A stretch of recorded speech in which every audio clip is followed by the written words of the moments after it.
नमस्कार। जय भीम, जय भारत, जय संविधान, जय ओबीसी, जय मंडल। साथियों, आज इस वीडियो संदेश के माध्यम से आपसे जुड़ रहा हूं। उसका कारण यह है कि हमारे शौड़ा क्षेत्र के विधायक, निकम्मे, नाकारा, बिना किसी काम के विधायक प्रदीप अग्रवाल जी ने माननीय दामोदर सिंह यादव जी पर एक टिप्पणी की है। उस टिप्पणी में उन्होंने बागेश्वर वाले बाबा की चमचागिरी करते हुए कहा कि बागेश्वर वाले बाबा तो दूर की बात, दामोदर यादव का वजूद नहीं है कि वो प्रदीप अग्रवाल से टकरा लें। उन्होंने तो ये भी कहा कि दामोदर यादव का सामाजिक बहिष्कार होना चाहिए। मैं पूछना चाहता हूं प्रदीप अग्रवाल जी कि आपकी जबान खुली, चलो ये बड़ी बात है, हम तो आपको गूंगा समझ बैठे थे, क्योंकि जब शौड़ा क्षेत्र के विकास की बात आती है, किसी काम की बात आती है, तब आपकी जबान मुंह से नहीं निकलती, तब आपकी आवाज मुंह से नहीं निकलती। इंद्रगढ़ में रोज इंद्रगढ़ को क्रॉस करने में 2-2 घंटे का टाइम लग जाता है। बाईपास बनने की बात आपने कही थी, तो बाईपास बनाने की बात पर आपके मुंह से आवाज नहीं निकलती, आपकी जबान नहीं खुलती। शौड़ा को पर्यटक नगरी घोषित करने की बात आप और आपके आका कई बार कर चुके हैं, तो उसको पर्यटक नगरी बनाने के लिए आपके नेताओं के सामने आपकी आवाज नहीं निकलती। किसानों की समस्या कितनी भी आ जाए, खाद नहीं मिल रहा, उसके लिए आपका मुंह खुलता नहीं है।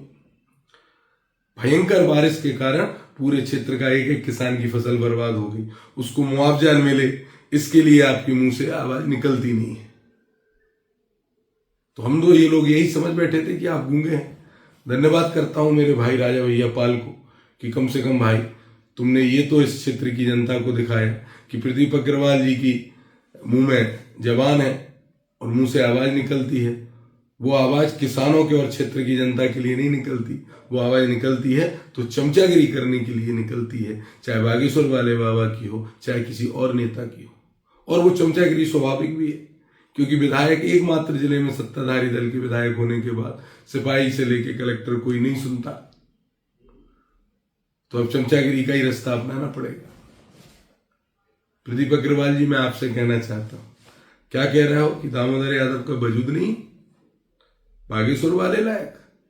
दामोदर यादव को हजारों, लाखों और अब करोड़ों लोगों का इतना प्रेम स्नेह मिल रहा है कि दामोदर यादव की पाखंडवाद के खिलाफ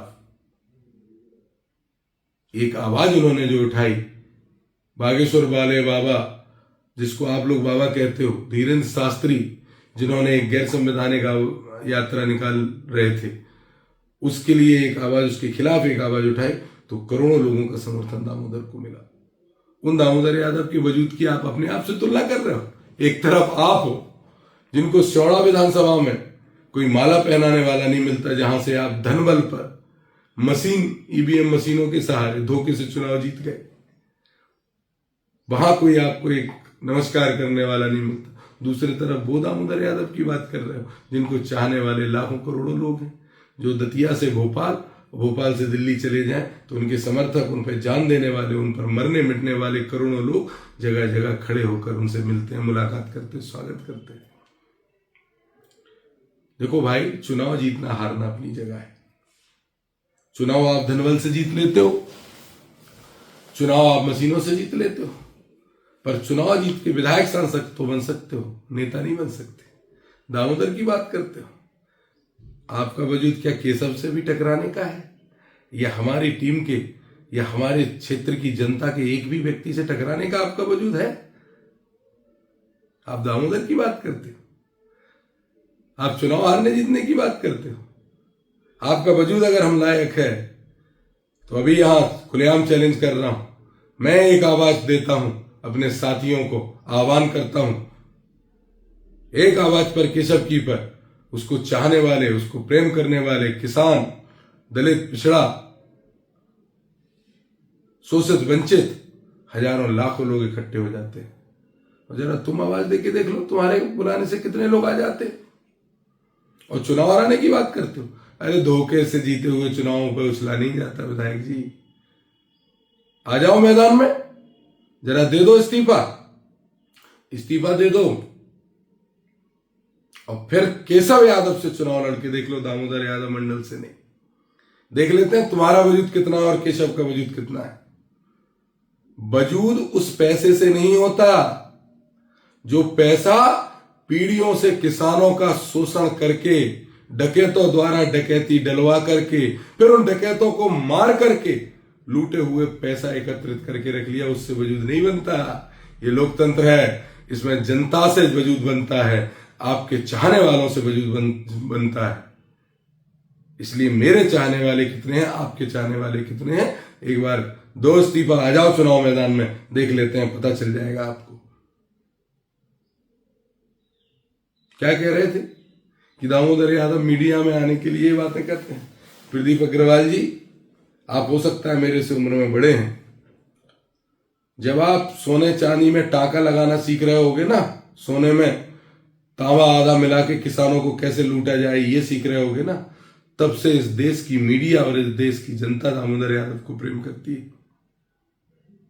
और इसीलिए आपने भी दामोदर यादव जी का नाम लिया, ताकि कोई तो आपकी वीडियोस को ही देख ले।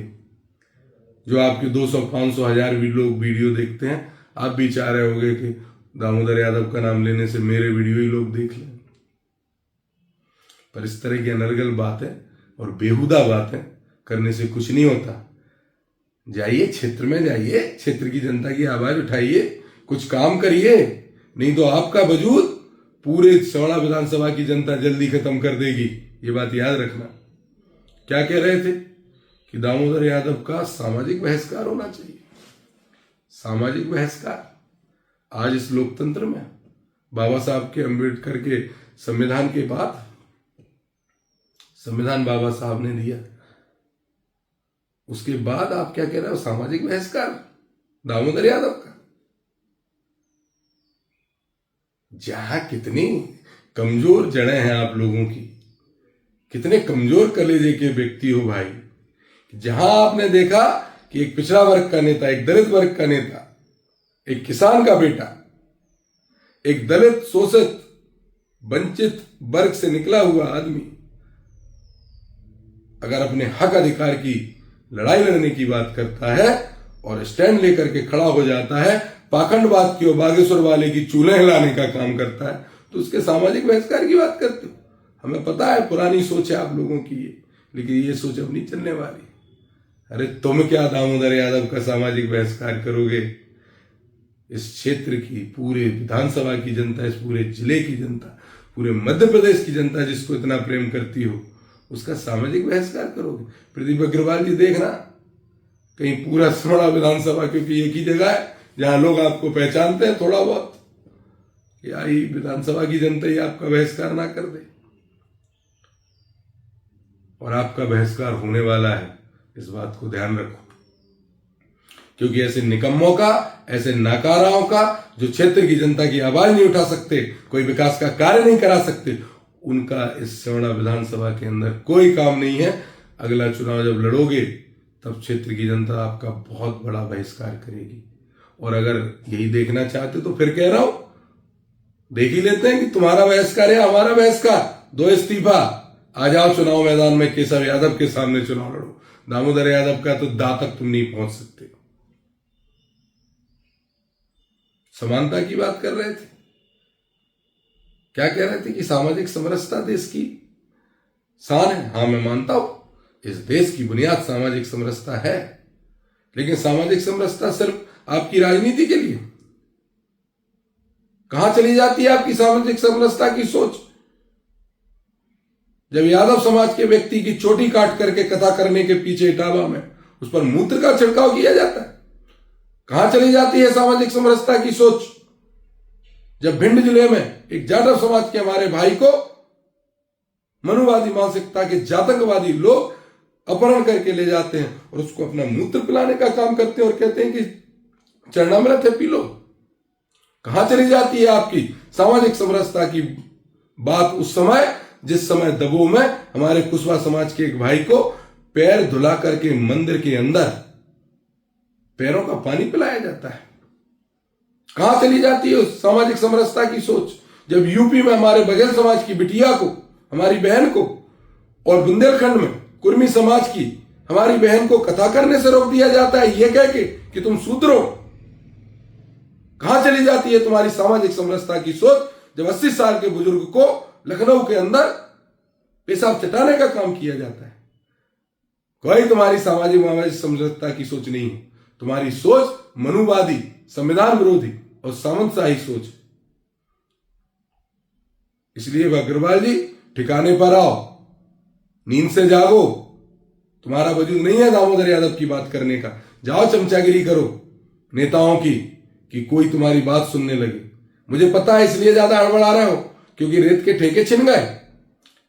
वैसे तो मुझे पता है कि 1000 रुपए प्रति ट्रैक्टर दिन भर का मिलता था, 5000 रुपए एक ट्रक पे मिलते थे।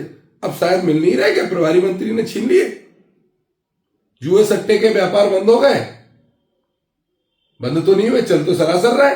हिस्सेदारी शायद कम हो गई। पहले इस पर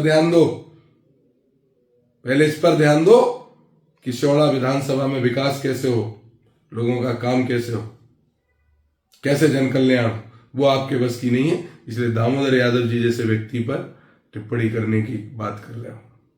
मैं क्षेत्र की जनता से, जनार्दन से, अपनों से, आप सबसे कहना चाहता हूं, क्या इनके इतने वोट हैं कि ये एमएलए बन जाते? विधायक बना देते हो इनको आप लोग, और ये आपका, आपके नेता का, आपके साथी का, आपके भाई का अपमान करने का काम करते हैं, और आप लोग चुपचाप बैठकर सुनते हो। मैं आपसे अनुरोध कर रहा हूं, अपील कर रहा हूं, हमारा नेता, हमारा भाई, जिसने इस पूरे देश में, जिसने लगातार संघर्ष करके अपना नाम कमाया, और ना सिर्फ नाम कमाया, आप सब किसानों के लिए, पिछड़ों के लिए, दलितों के लिए, शोषित वंचितों के लिए अपनी जान हथेली पर रखे घूम रहा है। जिसने एक आवाज लगाई तो आप लोगों ने करोड़ों की संख्या में साथ होकर के पाखंडवाद की बागेश्वर वाले कौन सा शास्त्री हैं, उनकी चूलें हिला दी। इसलिए लोग घबरा गए। इसलिए ऐसे विधायक को जवाब दीजिए, इनके दिमाग ठिकाने पर लाइए। दामोदर यादव की अगर सामाजिक बहिष्कार की ये बात करते हैं तो अभी ये आने वाले हैं क्षेत्र में, जरा इनसे पूछिए, इन्हें दिखाइए कि बहिष्कार किसका होने वाला है, उनका बहिष्कार करिए। हम संवैधानिक लोग हैं, हम सामाजिक बहिष्कार की बात नहीं करते, ना ही हम समाज को तोड़ने की बात करते। हम सिर्फ इतनी बात करते हैं कि लोकतंत्र में वोटों से इनका बहिष्कार करिए, तब इन लोगों के दिमाग ठिकाने आएंगे। प्रदीप अग्रवाल जी, फिर कहना चाहता हूं, आपका वजूद इतना नहीं है कि आप दामोदर यादव की बात करो। आप पहले केशव से जूझ लो, पहले हमारे एक एक साथी से जूझ लो, और साथी तो दूर की बात, एक एक इस क्षेत्र में, इस विधानसभा में रहने वाले एक एक व्यक्ति से जूझ लो, उनके बराबर अपना वजूद बना लो, तब दामोदर यादव की बात करना। तब बात करना जब इंदरगढ़ में बाईपास बनवा लो, जब लाच सेवड़ा के पुल चालू करवा लो, जब किसानों को मुआवजा दिलवा लो, तब जाकर के, जब खाद की व्यवस्था सुचारू रूप से करवा लो, जब बिजली कंपनियों द्वारा किसानों की लूट बंद करा दो, तब जाके केशव यादव का नाम लेने लायक हो जाओगे आप। दामोदर का तो तब भी नहीं हो पाओगे। इसलिए दिमाग ठिकाने पर रखिए, विकास पर ध्यान दीजिए। और सभी साथियों, आपसे कहना चाहता हूं, जिनके लोगों के दिमाग ज्यादा खराब हो गए हैं लोकतांत्रिक संवैधानिक तरीके से, उनके दिमाग ठिकाने लाइए। बहुत धन्यवाद आप सबका। जय भीम, जय भारत, जय संविधान, जय ओबीसी।